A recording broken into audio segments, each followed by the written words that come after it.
தீபிகா சொன்ன ஒரு வார்த்தையை கவனிச்சிங்களா? ஏன்னா தீபிகா வந்து இப்போ ஒரு அதிர்ச்சியான ஒரு விஷயத்த வந்து மல்லிக்கு பண்ண போகிறாங்க அப்படிங்கிறது மட்டும் தெரியுது. இதுவரைக்கும் வந்து என்ன சொல்லிக்கிட்டு இருந்தாங்க இந்த தீபிகா அப்படின்னா, மல்லியை வந்து ஜெயிலில் வைப்பேன், என்னோட தம்பியோட சாவுக்கு நான் பழி தீர்ப்பேன் அப்படிங்கிற மாதிரி சொல்கிறாங்க.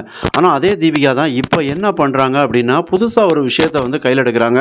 அதாவது எந்த மாதிரி அப்படின்னா, விஜயும் மல்லியும் அந்த அளவுக்கு ஒரு பாண்டிங்காக வாழ்கிறத பார்த்த உடனேயே இந்த தீபிகாவால் பொறுத்துக்க முடியலை.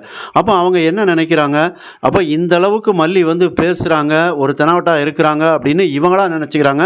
அதுக்கான காரணம் என்னென்னா, பின்னாடி விஜய் இருக்கிறது தான் காரணம்.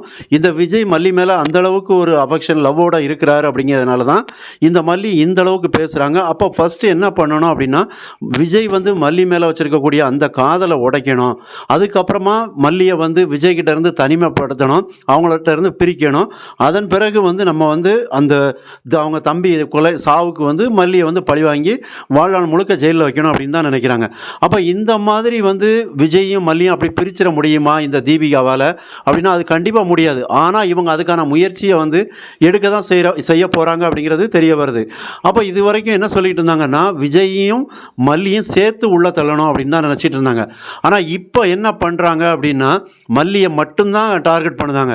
அதாவது தீபிகா வந்து ஒரு விஷயத்த நினைக்கலாம், தனக்கு ஒரு பெண் குழந்தை இருக்குது, அந்த குழந்தைக்கு அப்பா அப்படிங்கிறவரை வாரத்தில் ஒரு நாள் தான் பார்க்க முடியுது அந்த குழந்தையால்.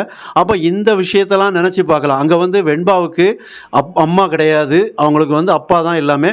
ஆனால் மல்லி வந்து தன்னோட குழந்தை மாதிரி, தான் வயிற்றில் பிறந்த குழந்தை மாதிரி பார்த்துக்கிறாங்க அப்படிங்கிற விஷயத்தை வந்து தீபிகா புரிஞ்சிருந்தாங்கன்னா இந்த அளவுக்கு வந்து மல்லியை பழி வாங்கணும் அப்படின்னு நினைக்க மாட்டாங்க.